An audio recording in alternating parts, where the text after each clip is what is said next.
E é com imensa alegria que depois de algum tempo nós inauguramos o nosso podcast, o 3S Talks, o podcast do Grupo 3S Corp. Nesse podcast que nós falaremos sobre negócios, sobre empreendedorismo, sobre pessoas, sobre estratégias, sobre o mundo do comércio exterior. Então sejam muito bem-vindos e bem-vindas a esse podcast da 3S Corp, o 3S Talks. E não poderia ser diferente.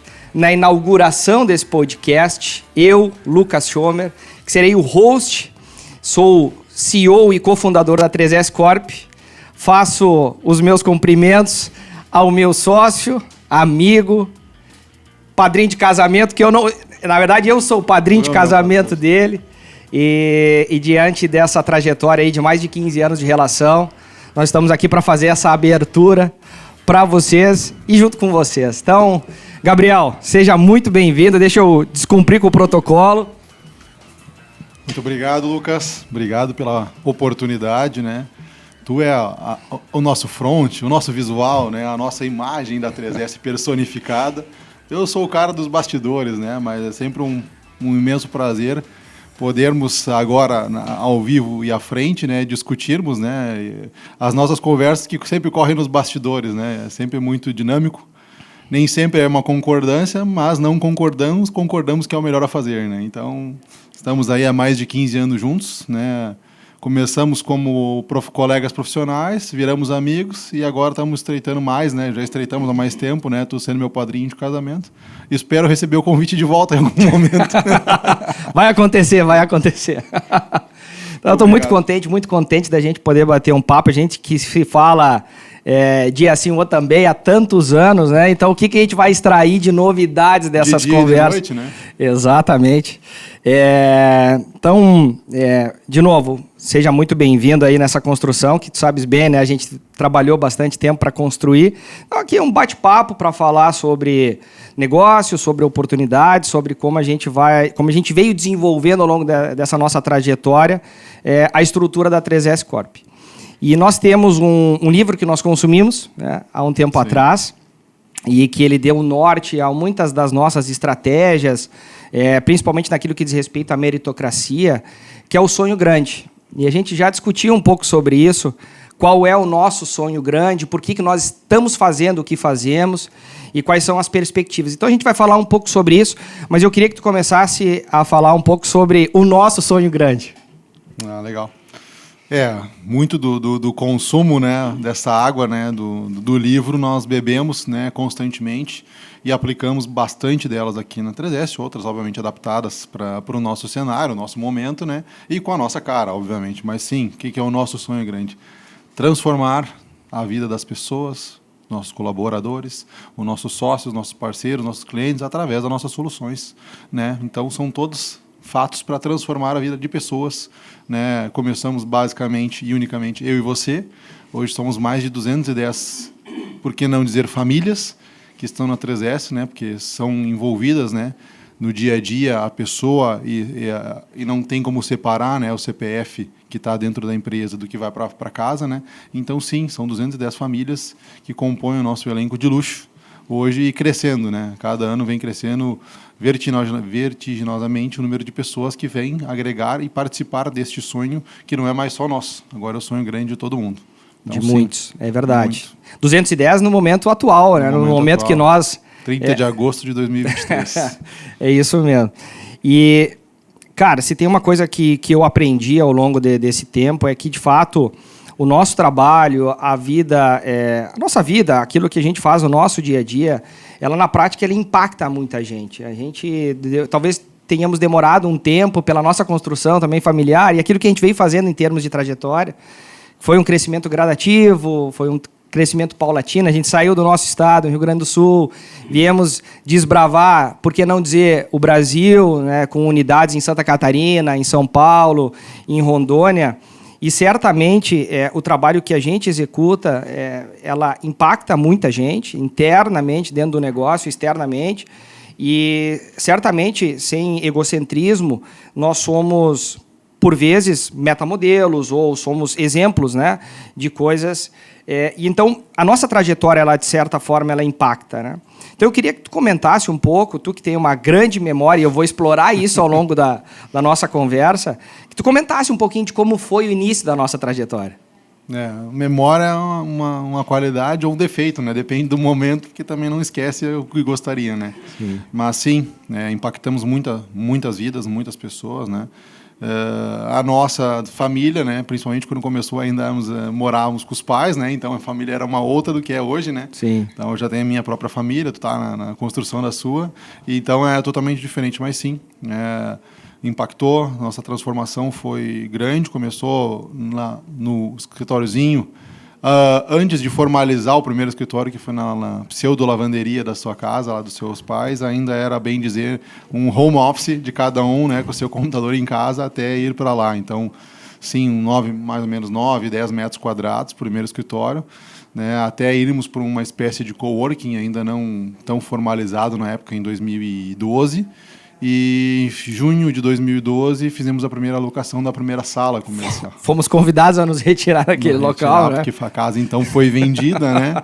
Ou seria vendida, e aí nos colocaram à disposição para buscar uma outra opção, né? E aí fomos locar a primeira sala, na verdade, que eu nem conheci, foi tu que fostes lá e locamos, e aí começam as coisas engraçadas, porque era a época dos ar-condicionados de parede, né? Então, buracos na parede, ninguém saiu quando fechou, ficou lá tapado com madeira, tinha pombas que entravam, faziam barulho durante o dia.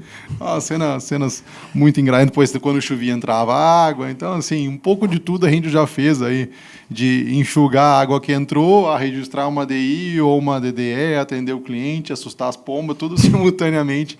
Isso acontecia, né? E mais o principal de tudo era que, desde o primeiro dia, a dor de barriga fez parte da nossa vida, né? E quando eu digo dor de barriga, no sentido positivo, né? Porque nos colocou à positivo prova. Hoje, né, Gabriel? Assim, a gente olha hoje para trás e vê como sendo positivo, porque no momento que a gente passa por dor de barriga não é fácil. Mas não tinha opção, né? Tinha que aprender a conviver com ela. Então, o maior aprendizado, acho que a gente teve, pelo menos, foi sair do operacional, porque nós dois éramos operacionais em diferentes áreas ou mesmas áreas em alguns momentos, mas nunca tínhamos feito comercial ou nunca tínhamos nos colocado à prova no mercado. Então, isso tudo foi sair de ser dentro do escritório para ter que visitar clientes, e não era nem clientes, eram prospects, né? Ou bater na porta, porque ainda não existia a forma como a parte comercial é hoje. Então, apresentar cartão, mal tinha esse cartão, não tinha esse site. Então, assim, a dor de barriga, hoje, olhando para trás, é saudável, e a gente aprendeu a conviver com ela constantemente. Até porque no comércio internacional, no comércio exterior e no empreendedorismo são similares, né? A gente está sempre flutuando no mercado de uma série de variações. Então, dor de barriga pode vir de qualquer lado. E aí aprendemos a conviver com isso. Então, conta para pagar, não tinha salário para receber, não tinha cliente para faturar. Então, tudo isso e um monte de contas além das particulares, as da empresa, alocação de sala, busca de sistema, ou suporte para fazer consultoria no sentido de classificação fiscal. O mínimo de estrutura possível já gerava uma conta fixa e um contrato de, no mínimo, 12 meses que nós tínhamos que honrar.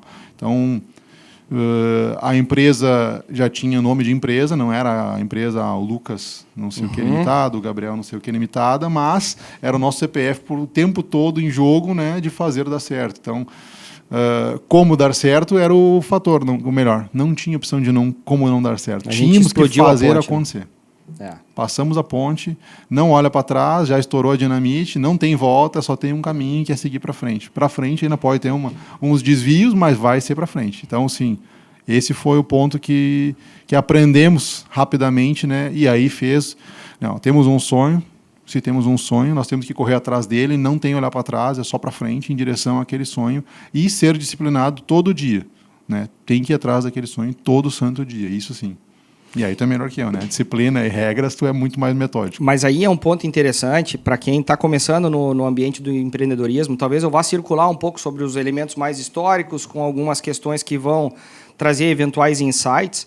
Quando a gente fala de empreendedorismo, certamente tu tem processos de escolhas, né, durante essa jornada.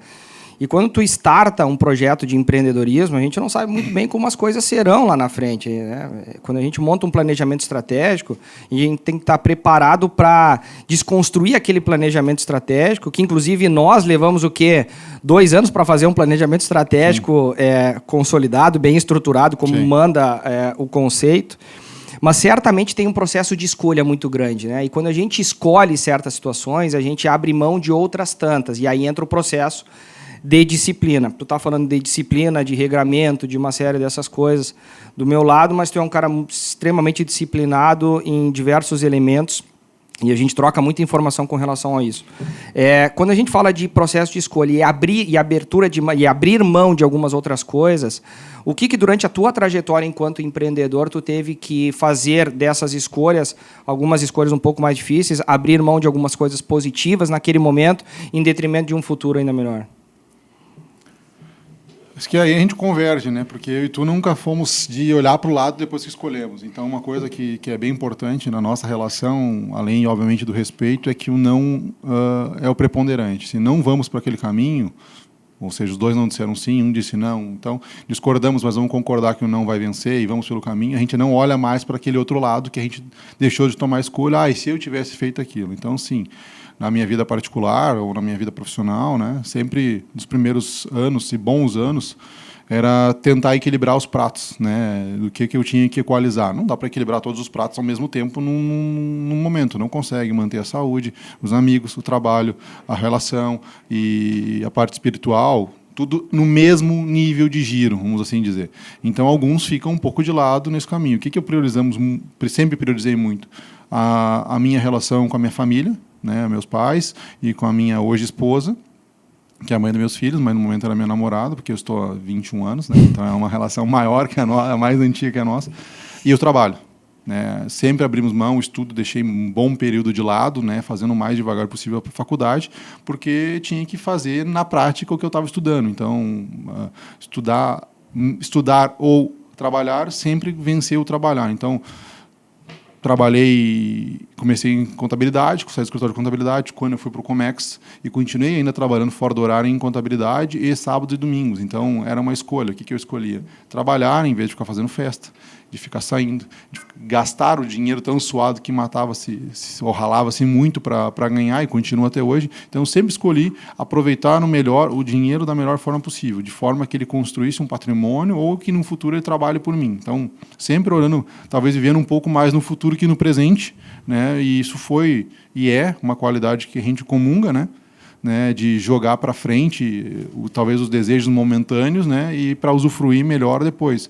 O que se busca hoje já, né, passados aí 12 anos de trajetória da 3S e tendo construído, é equilibrar um pouco melhor os outros pratos que por muito tempo, talvez quase uma década, ficaram girando mais devagar ou deixadinho de lado ali, né? Então, equilibrar a parte de física, né, tá equivalente, né, para poder também suportar o passar dos anos e continuar estando em alta performance. Tem que ter um corpo que resista a isso, né, e a conta chega, né, ela sempre chega, assim como a parte espiritual, e também cada vez mais, já faz mais tempo, valorizando o momento com os amigos, né, porque é a família que a gente escolhe. Então, tentar equilibrar todos esses pratos ao mesmo tempo, o mais próximo possível, né, esse é um desafio constante, hoje ou depois na vida do empreendedor, mas tu tem que escolher. Então, tu não consegue escolher tudo ao mesmo tempo, que tu não vai estar 100% em cada um. Então, mas tu tem uma analogia que me ensina e que vai servir certamente, que é com relação ao equilíbrio dos pratos, e os pratos versus a bola de borracha, que ela quica e volta. Então, sim, explica um pouco sobre isso também, porque isso vai ser legal. Um material, um discurso de uma abertura de universidade de 2009, acho que umas 2 vezes por ano eu leio, né? Em vez de usar os pratos, são as bolas, né? O trabalho é igual uma bola de borracha, tu pode deixar ele cair que ele vai voltar, sempre volta, né? Ela volta já, talvez a saúde, se ela cair, ela pode quebrar, não é uma bola de borracha, ela pode ser uma bola de cristal e tu não ter oportunidade de corrigir isso. Então, tu tem que ter muito cuidado nas escolhas do teu malabarismo, né? Porque se uma cair, de repente ela não volta mais. Então, isso pode valer para a família, né? Pode valer para a saúde. O lado espiritual e muito provavelmente o trabalho são os principais que tu consiga recuperar com o passar do tempo. E a gente vê esses exemplos práticos na vida, né? De qualquer um profissional ou pessoal, que tem pessoas que enfim, deixaram de lado, conseguem depois se dedicar e recuperar, ou passaram a ser muito mais espiritualmente elevados agora, depois de um tempo, enfim. São diferentes momentos, então, mas, de novo, envolve as escolhas, né? O que tu está disposto a sacrificar num momento em detrimento de outro, porque tem uma dificuldade de, ao todo o tempo, equilibrar todos no mesmo ritmo. Então, o que eu mais tento hoje, talvez, equilibrar durante cada parte do meu dia, uma parte focar naquilo. Então, se eu estou na empresa, estou focado 100% aqui. Se eu estou em casa, estou 100% focado na minha família, nos meus filhos, para aproveitar o momento com ele. De manhã, acordo mais cedo, abdico do meu horário de descanso, de sono, para então dedicar e focar na minha saúde. Aí voltei a parte de espiritual agora, constantemente indo na igreja, participando e já levando meus filhos para esse momento e aproveitar a família, né, os pais, os amigos, o máximo que eu tenho, até porque me mudei, então quando eu estou com eles eu tenho que aproveitar o momento com eles e que também está sendo muito mais gostoso, você sabe que tu não vai ter a todo dia disponível, então quando tu está com eles, tu aproveita muito mais. Que legal. E quando tu fala de foco, né, porque a gente fala muito aqui internamente sobre ter foco e tal, antigamente nós simplesmente fazíamos absolutamente tudo, né? Nós começamos, eu e tu, a trajetória, a jornada, então nós mais ou menos dividíamos ali, basicamente com aquilo que se tinha um pouco mais de conhecimento na época, porque tecnicamente e operacionalmente nós sabíamos lidar super bem, mas aí comercialmente a gente teve que buscar todo esse desenvolvimento ambos e nós temos características diferentes, né? Tu muito mais farmer, eu muito mais hunter. E existe essa característica complementar e essa complementariedade de tratativa no nosso dia a dia também posta dentro do negócio. Mas, cara, tem um elemento que para mim foi bastante importante como um divisor de águas para saber dar foco em algumas coisas e saber delegar outras coisas, que hoje se fala muito em termos de mentoria, porque realmente além de tu teres, de tu fazeres um processo de coaching e mais ou menos se encontrar e fazer, o profissional faz perguntas, a gente precisa de um caminho também, mas naquela ocasião, eu não me recordo muito bem o ano, ou quanto tempo depois da abertura da empresa, se for 3 anos depois, alguma coisa assim, nós fizemos um trabalho de coach, e aí nos trouxe também uma possibilidade maior de entender que nós precisaríamos criar dar para as nossas qualidades, para os nossos predicados, um potencial maior, um olhar maior focado nisso, pegando o gancho, e conseguir, aos poucos, ir delegando para os outros profissionais que estavam ali. Então, para mim, foi um importante divisor de águas a questão de saber delegar. Isso veio com o coach que nós fizemos. Comenta um pouco de como foi para ti naquele período. 2014 foi o coach, sendo bem preciso, que foi o primeiro ano que tu foste junto para a China. Foi as duas coisas no mesmo ano em que a gente fez a primeira grande reforma do escritório. Foi tudo junto. Foco, né? Então, foco é poder, né? Tu tem um poder quando tu foca e tu concentra a tua atenção, tua energia naquilo ali. Então, obviamente, tu tá só olhando para aquilo. Então, sim, o coach foi um bom divisor de águas, o primeiro grande ponto de inflexão, talvez, na nossa carreira, né, profissional, de empresários, do que nós tínhamos que aprender e como focar melhor a nossa as qualidades particulares e também as complementaridades, né, para deixar cada uma bom. Então, não é empreender não é um esporte solitário, né? É um esporte coletivo, então tu tem que confiar, delegar que o teu colega, o teu dependente do nível, se é sócio, se é colega, se é, enfim, o que for, que ele vai jogar na posição que ele tem que estar jogando bem. Então, mas obviamente tu tem que treinar essa pessoa, tu tem que fazer, tu tem que instruir, tu tem que mostrar, tem que pedir para que ela fazer, tem que acompanhar os KPIs para ter certeza que vai estar desempenhando a função adequadamente para tu saber que tu pode jogar. Então, dá um exemplo de uma seleção de futebol, década de 70, lá tem o famoso passe que o meio de campo, enfim, não vou lembrar o nome agora, joga a bola para o lado, mas o colega não está ali. Mas ele sabe que o colega vai chegar e vai chutar a bola. Então... Salvo engano, foi o Pelé que deu no Gerson. Alguma coisa assim. Tu é o cara tu é o do futebol. Eu vou ficar com o basquete. Agora... Mas ele passa a bola sabendo que o seu colega ia chegar. Estava treinado, era um trabalho de alta performance em equipe. Então, esse é o detalhe, né? Da mesma forma na empresa, eu delego sabendo que o meu colega vai fazer tão bem ou melhor que eu, ou vai tomar a decisão adequada no momento com as informações que ele tinha para seguir a operação. Então, esse sim, né, no coaching aprendeu muito a delegar e talvez seja o ponto que nós ainda demoramos muito, né, de como construir a base de pessoas que seriam os líderes que substituiriam nós em cada operação, né? A gente começou cedo, mas ainda assim talvez pudéssemos ter feito essa parte mais intensamente Por quê? Porque o nosso foco não era necessariamente em construir sucessores naquele momento, em 2014, mas em sim crescer a empresa. O foco principal era crescer a empresa. O que precisa? Precisa, sim, de boas pessoas. Nosso time sempre foi excepcional, mas eles não foram, talvez, preparados para ser líderes e nos sucederem em várias atividades que, então, nós estávamos também aprendendo a fazer, porque era 2 anos de empresa recém. Né? Então, mas, sim, eles eram também muito focados em atender tão bem ou muito melhor do que nós, os clientes, a operação, os clientes internos, isso sim. Então, talvez ali foi o maior inflexão, mas ainda assim, olhando para trás, eu corrigiria este ponto. Focaria mais em desenvolver líderes para nos substituírem e isso seria, talvez, hoje mais tranquilo, né? À medida que nós crescemos muito nos últimos 3 anos, precisamos de muita gente para dar suporte a esse crescimento que a gente passou desde os anos 2020. Então, eu já vou pegar esse gancho com relação aos marcos importantes da nossa trajetória. Tu estavas comentando 2014. Em 2014 nós tivemos aí uma saída de alguns clientes para Santa Catarina por conta das operações, dos benefícios fiscais, nós estudamos isso. Em 2015 fizemos o pleito, foi concedida aquela parcialidade, então a gente não conseguia ter grande competitividade com os principais players de mercado. Sim. Naquela ocasião.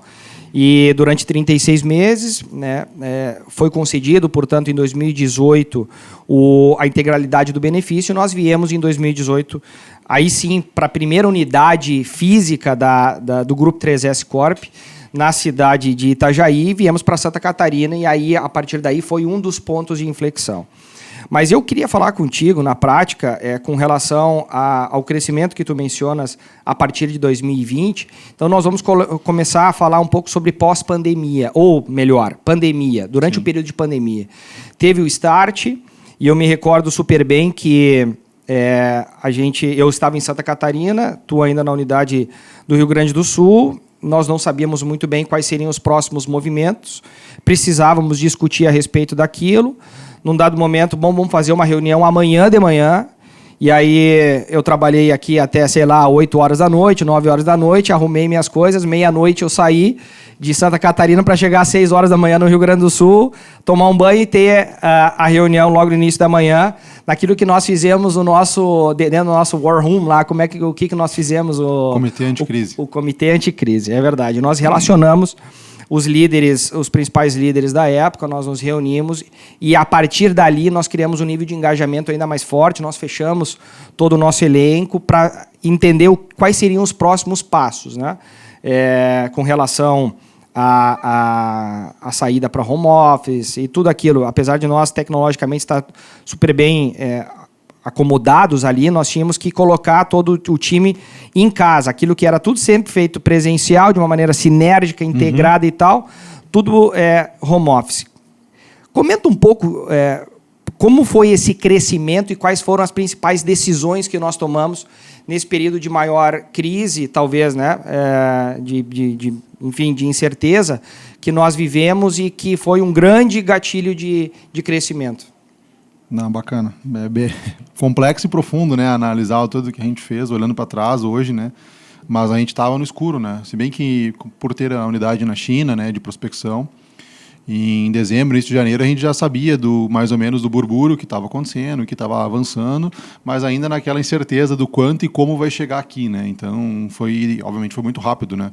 Mas a gente entrou 2020 com o pé no fundo, para a época, né?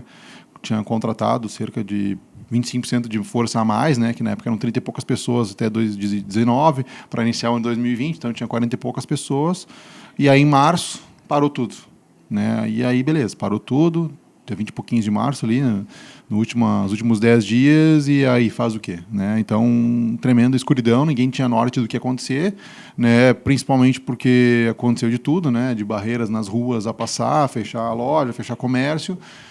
E beleza, abril ainda foi bastante, de certa forma, ainda tranquilo, sem grandes movimentações, os clientes ainda não estavam também sabendo o que ia acontecer, porque não sabia quanto tempo ia perdurar isso, mas em maio não. Maio trancou tudo de vez e aí vai perdurar e começou os cancelamentos. Mas já em março, né, nesse fatídico dia, tu estava aqui comentando disso, veio para o Rio Grande do Sul, e a gente estabeleceu o nosso comitê, então, anticrise, com os líderes que tinham na época, eram mais 3, 4, 5 pessoas no máximo, né? E aí começamos a planejar possíveis opções do que fazer a partir de agora. Por quê? Nós, sim, estávamos tecnologicamente razoavelmente bem, mas tivemos que colocar tudo à prova. E aí descobrimos que o no-break tinha uma das 9 baterias que não estava funcionando, que não aguentou todo mundo acessando externo, né? Então, assim, funcionou muito bem, mas teve alguns probleminhas aí que nós descobrimos quando tu põe para rodar, tá? E hoje não. Hoje se faz testes para ver se acontecer de novo, né? Como é que a gente rodaria, talvez não uma pandemia, por favor, né? Mas alguma outra situação que nós temos que mudar o cenário total, a gente faz testes para isso, para poder ter certeza que a gente consegue rodar. Gestão de risco, né? Gestão de risco, obviamente. Mas, naquele momento, então, o que temos que fazer? Clientes cancelando pedidos, né? E cancelando, não porque não tinha produção, não tinha venda, mas não tinha venda para tudo aquilo. O volume caiu drasticamente. Então, parte têxtil, por exemplo. Né? Eu não consigo comprar um container mais, mas poderia comprar um quarto, metade, um terço. E aí, 1, 2, 3, 4, 5 opiniões falando a mesma coisa de clientes. Tá, vamos fazer um pool.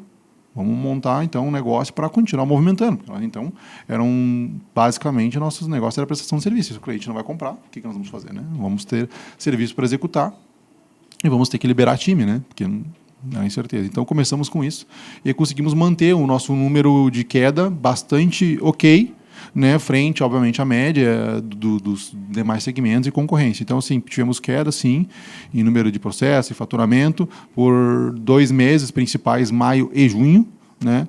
E aí, com esse ajuste que a gente fez, porque demora um pouco a movimentação a surgir, em julho já voltamos a crescer, né? Quando o mercado começou a dar sinais que a gente já tinha tomado essas ações de fazer o pool em abril, já começou a voltar números de processos, números de pedidos já em abril, em maio, para que em julho, mais precisamente, quando o mercado voltou a crescer, ou melhor, voltou a ter um pouquinho mais de certeza de poder abrir, nós já estávamos mais preparados. Então, tivemos sim queda, claro, 2 meses de faturamento catastróficos, que são bom lembrarmos, né? Constantemente do que pode acontecer, mas se preparamos, desenvolvemos essa estratégia, melhoramos o time, melhoramos performance, facultamos a possibilidade de trabalhar à distância, sem perder a performance que nós tínhamos interno, o que naquele momento, com um engajamento muito maior, todo mundo abraçado, conseguimos manter a motivação e a cultura de todo mundo. Então, tinha dailies, calls, morning call. A gente instituiu isso. Instituiu isso a partir daquele momento. Então, conseguimos manter. E o próprio time não quis, a partir de 3 semanas, não queria mais ficar em casa. Queria voltar para a empresa. Queria voltar a conviver com os colegas, né? Mesmo que não 100% do tempo, mas pelo menos a grande parte, né? Para poder ter uma estrutura e voltar, né?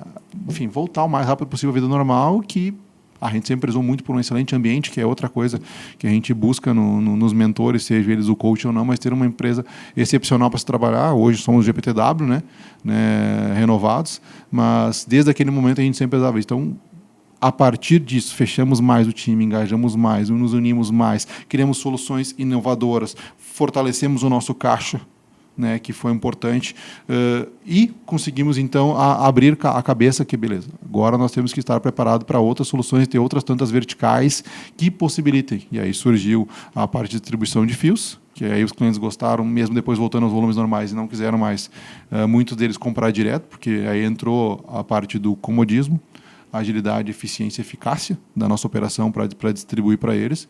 Entrou a parte solar, que estava começando a tomar um boom importante no mercado, também surgiu dali, e a parte de distribuição de plásticos, a exemplo da parte têxtil, também começou o pool, e muitos clientes continuam comprando hoje de nós através do nosso material no Brasil, além de importar direto também, né? E a gente faz a operação de serviço e, quando complementa, a entrega nacional para ele. Então, ele tem um pulmão através de nós também. Então, a partir daquele momento, especificamente a março e abril, desse comitê em específico, passamos a criar outros tantos comitês, outras tantas políticas, como planejamento estratégico, revisar tudo isso, fazer revisões deles, né? Também foi, no ano seguinte, a primeira grande convenção de vendas, né, de mudança.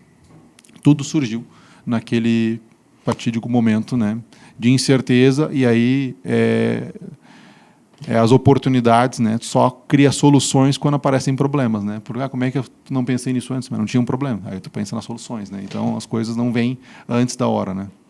Nós precisávamos entregar, né? Em 2021 nós precisávamos entregar um resultado. No triênio a gente montou um planejamento estratégico em 19 em 18 para 19, 20 e 21. Era o nosso triênio 21, nós faríamos, então, 10 anos. E nós precisamos dar uma sacudida para entender o que nós precisamos fazer. A meta era muito audaciosa para 2021. 3 vezes o número de 2018. Uma loucura, assim, diante daquilo que era possível. Então, aí nós fizemos a primeira convenção de vendas e nós entregamos o faturamento, ultrapassamos o faturamento em 2021, né? Entregamos a meta. E realmente foi um divisor importante de águas. Eu entendo, Gabriel, que, cara, um dos principais pontos que talvez tenha feito com que a gente atingisse os números, tu falou em mentor, né?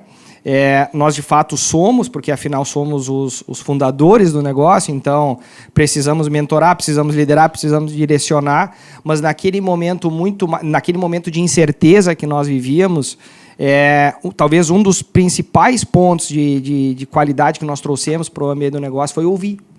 Não foi simplesmente dar as diretrizes, porque afinal nós não sabíamos, então dar a segurança de que a empresa com caixa, a empresa com estratégia, a empresa com paixão no dia a dia, com energia, faria com que nós atingíssemos os números, mas fundamentalmente ela passa por parar, reunir o time, mostrar uma certa vulnerabilidade, uma certa fragilidade, porque afinal nós não sabemos quais vão ser os caminhos seguintes, mas vamos trabalhar arduamente para conquistá-los, né? Mas, enfim, nós paramos para ouvir. E aí, diante desse ouvido atento, dessa escutativa, foi o que nós podemos trazer em termos de negócios, em termos de novos faturamentos para dentro do negócio. Ou seja, o que nós precisamos fazer de melhor? A comunicação nós precisamos aperfeiçoar. Vamos implementar isso aqui para ter O Skype não funcionava bem, entramos para o 365. Exato. Então, a gente começou a implementar outras tecnologias embarcadas no negócio.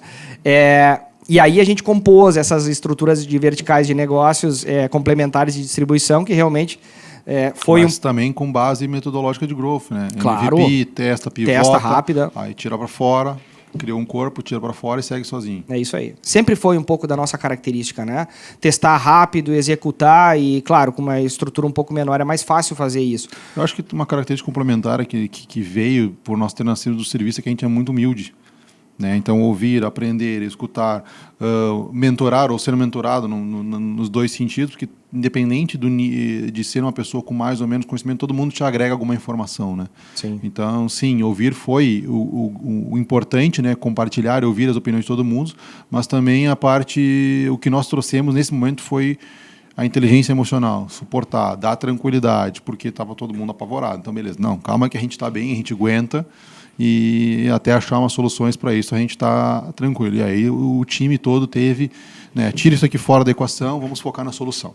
Né? Então, e muito, isso é tudo, né? A gente é sempre assim, beleza, deu problema? Okay, qual é a solução? Como é que corrige depois? Né? O procedimento. Primeiro resolve o problema, vamos para lá. Mas como causou? Beleza, é importante tudo isso, as causas raízes dele, a gente tem área de qualidade, né? Mas primeiro resolve o problema.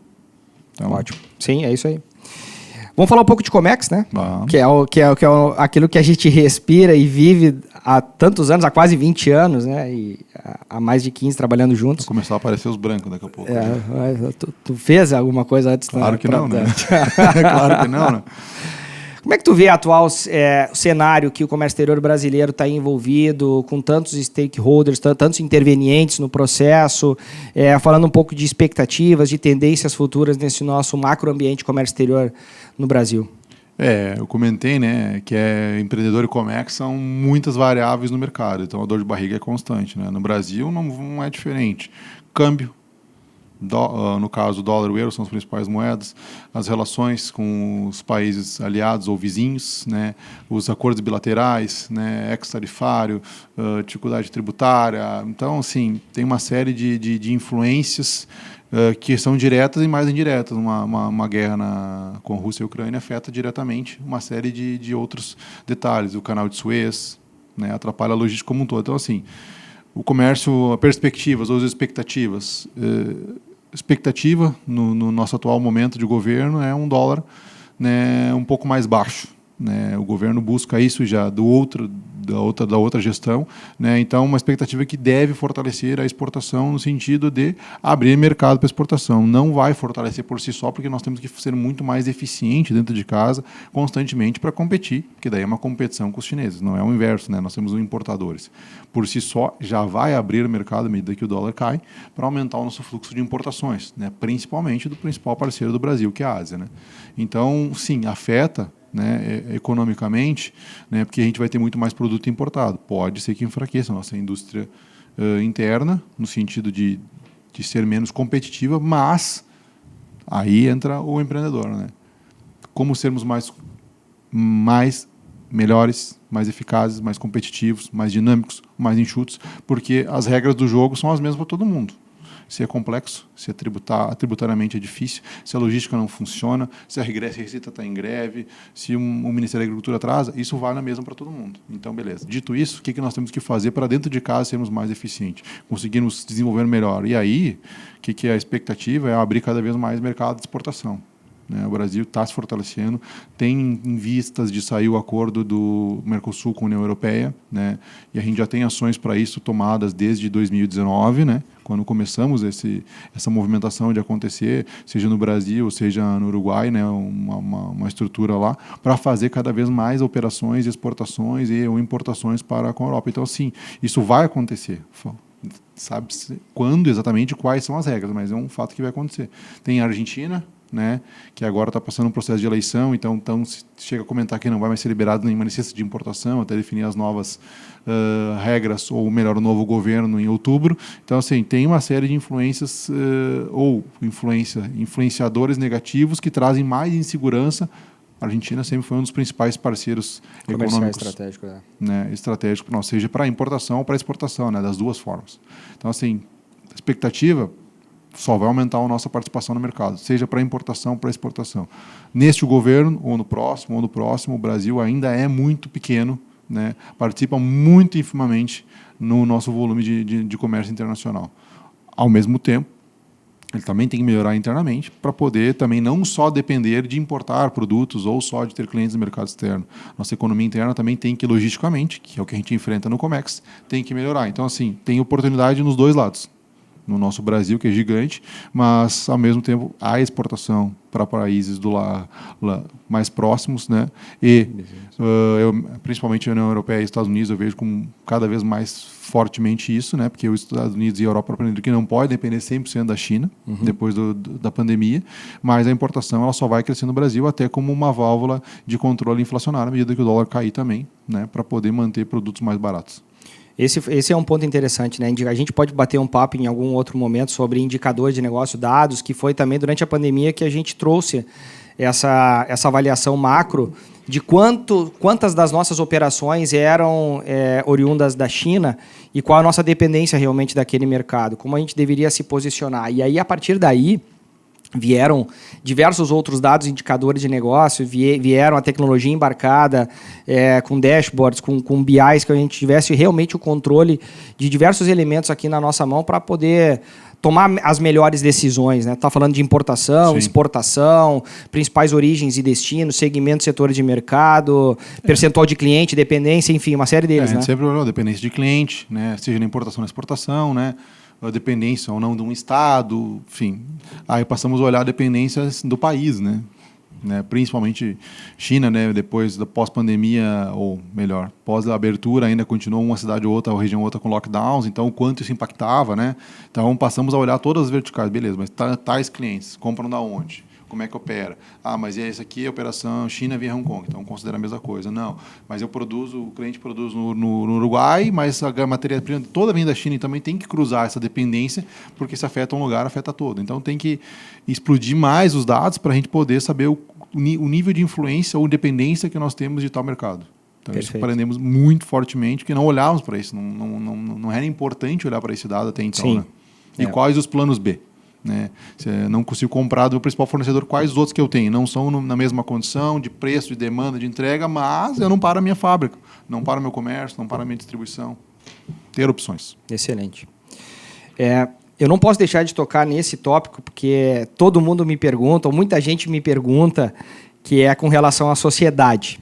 Então, para a gente já se encaminhar para o final desse nosso papo, o primeiro, certamente teremos alguns outros ou muitos aqui dentro do nosso podcast, para falarmos um pouco sobre sociedade. Porque para mim é realmente um ponto muito importante em termos de potencializar o trabalho do outro e essa construção. E a gente recebeu, né,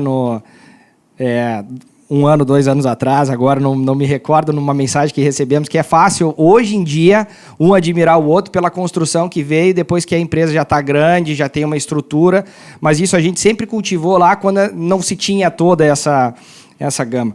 E aí eu quero, para quem está eventualmente pensando em monta uma sociedade ou não, quais são os pontos positivos, quais são os pontos sensíveis que precisam ser observados, como é que se formatou essa construção de toda essa trajetória em conjunto, porque uma vez eu escrevi ao Gabriel que nós começamos como colegas de trabalho, nos tornamos sócios e viramos amigos, né? Uhum. Então, é uma estrutura muito profissional daquilo que a gente veio sempre construindo ao longo da nossa trilha profissional.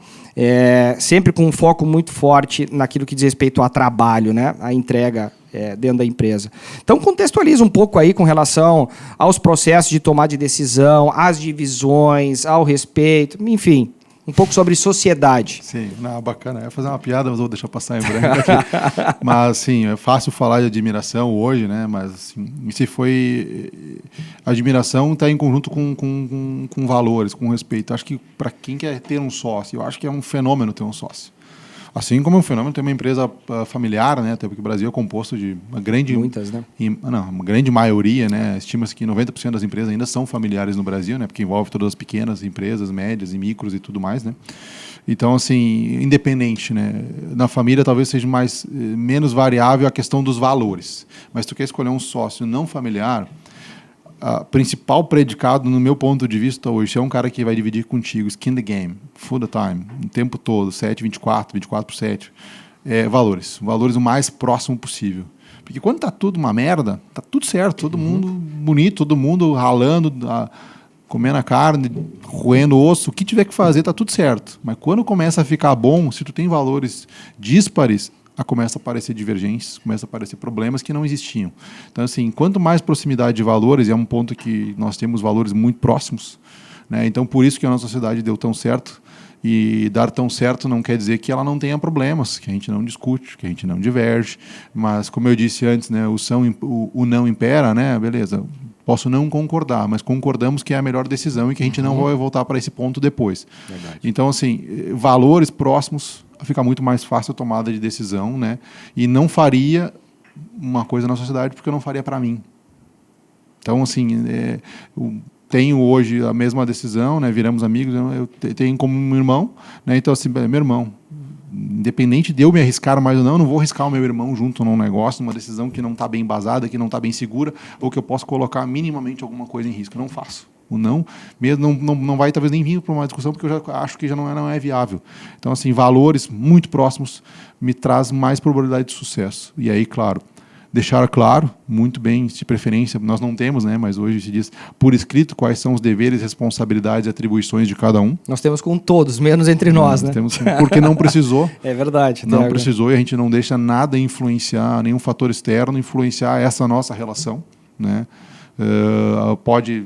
Enfim, ter famílias e tudo envolvido, mas a nossa relação, a nossa troca é entre nós, né, praticamente um casamento, fica aqui, né, não vamos falar do que acontece aqui dentro para fora, das partes que não convém, né, nas partes de divergência e tal, até porque tem muita admiração, né, pelo profissional, pela pessoa, por tudo que nós construímos junto, mas também isoladamente, porque como disseste, né, complementa, né, o teu perfil e o meu se complementam, muitas coisas pensamos igual, temos, né, total convergência daquilo, mas outras tantas coisas são complementares, né?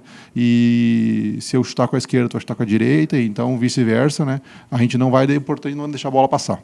Isso sim. Então, valores para mim, unificar valores, ter valores muito próximos, e uma coisa que talvez ajude bastante ainda, se conseguir ter uma questão social, né, mais próximo também em sentido de começarem no mesmo nível junto, o mais próximo possível. Não um com recurso como investidor, nem o outro com menos, porque só trabalha. Né? Ou mesmo também momentos de vida muito diferentes, porque a empresa exige demais, né? Então, assim, sempre trabalhamos no nível workaholic, né? Passado agora, depois que eu casei e tive filhos, aí eu fiquei um pouco mais ainda nos bastidores, não diminuir o nível de trabalho, talvez diminuir um pouco a intensidade de horas, e aí tu me cobriu nisso, em algum momento vai inverter, e isso também foi acordado e tratado entre nós previamente, né? E está tudo certo, que combinamos isso e conversamos sobre isso, então não dá para deixar ter conversas difíceis, né? Aí tem que ser uma relação muito transparente, isso fica fácil por causa dos valores, na minha grande opinião. É mais fácil tu dividir e ser sincero com uma pessoa que tu comunga dos mais valores próximos possíveis, não? Sim. A gente tem valores muito próximos ou iguais, semelhantes e tal. A gente bebe da mesma fonte, a gente tem características complementares.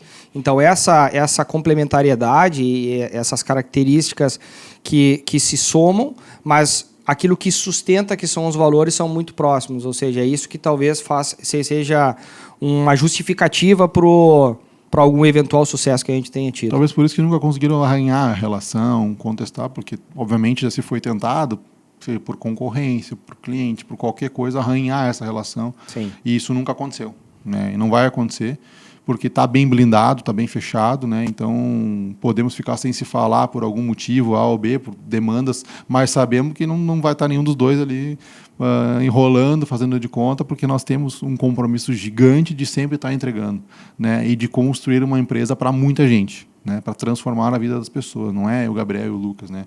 É o sonho de 210 famílias, hoje ou mais, contando, né? Então, sim, daqui a pouco, quiçá ter 1.000, 2.000, 3.000 pessoas, não sabemos, né? Então, assim, tudo é possível, né? Porque o comércio é totalmente pulverizado, ninguém domina o mercado e o nosso limitador é o nós impomos, né? Então, e aí impomos na 3S, né? Porque são 210 pessoas que têm muita vontade de crescer, né? E é um elenco de luxo, como a gente fala, né? E eles têm totais condições de nos suceder em breve. Esperamos, né?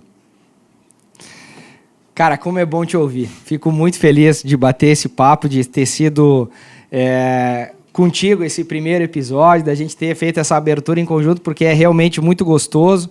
Certamente a gente trouxe diversos insights importantes, né? Tu trouxeste diversos insights importantes para quem nos acompanha, para quem vai começar a nos acompanhar a partir de agora.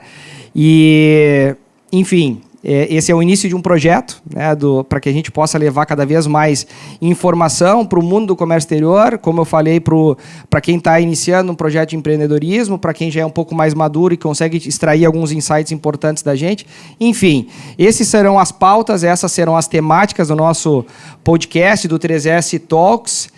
Um agradecimento, cara, todo especial, muitíssimo obrigado te ouvir. Como eu te falei, é sempre uma admiração muito grande e é muito gostoso. Então, agora é só fazer esse convite especial para a nossa audiência, para que o pessoal nos acompanhe. Eu ainda estou aprendendo a fazer isso, então ainda me reservo no direito de cometer algumas falhas por aqui, mas para, independente da plataforma, né, se via Spotify ou YouTube ou qualquer coisa do gênero, que nos acompanhe, que dê o joinha, mas esse pode ser um convite teu e eu vou te deixar aí, vou te pegar de calça curta, mas por favor, convida a nossa audiência para que se faça presente aí nas nossas redes sociais e nos acompanhe no nosso podcast. Maravilha, agradecer a presença de todo mundo que está vendo, né? A presença virtual, né? Foi muito bacana poder discutir, conversar um pouco, de lembrar a história, mais da troca da nossa relação, e essa relação que é expandida para muito mais gente, né? E eu sou a pessoa que não aparece, né? Eu gosto muito de ficar nos bastidores porque eu consigo trabalhar melhor assim, né? E talvez esse é um ponto que eu não comentei, né? Mas nem sempre se faz o que se gosta, né? Muitas vezes eu fiz outras tantas coisas e tu também. Tem que fazer o que ser feito. Essa é a vida adulta. Mas convidar todo mundo, então, para nos seguir, nos acompanhar, nosso 3S Talks, nas redes sociais, @3S Corp ou @lucas.folk.schomer, que é a nossa imagem, o nosso rosto, o nosso topete da empresa. É isso aí. Tirando quando ele não esquece o creminho, né, o gelzinho, exato. Brincadeiras à parte. O Lucas tem um material de muita qualidade, através da 3S, tem agregado bastante, estuda pra caramba, contribui muito no nosso dia a dia, né? E eu tenho muito orgulho e muita honra de poder dividir isso tudo contigo no dia a dia, mas também acompanho muito o que tu fala, porque a gente não consegue falar 100% tudo em tanta profundidade. Então eu acompanho muito nas tuas mídias, que depois vem para a 3S, né? E tá muito bacana o nível de conteúdo que tu tem trazido, seja de Comex, mas muito do dia a dia da vida de empreendedor, da vida de trabalhador, que né? Porque se confunde muito, né? Porque o empreendedor é outro trabalhador, né? Então, é o maior servo da empresa, né? Que tem que servi-la, né? Porque tem outros tantos que precisam disso. Então, tá muito bacana, parabéns, né? É um projeto lindo, bacana, que a gente queria fazer e convidar bastante gente legal para trazer e agregar valor, né? Para as pessoas que já nos acompanham, ou que te acompanham, principalmente nas redes sociais, né? Porque tu é o cara que está na frente. E espero que poder participar de outras vezes, outros assuntos, estou sempre à disposição. Como a gente pode ver, a gente tem diversas pautas e diversos temas e tópicos para serem explorados, mas de novo fica aqui o meu agradecimento todo especial. Curte, compartilha e acompanha, porque realmente a gente vai trazer conteúdo de muita valia. Obrigado. Maravilha. Obrigado.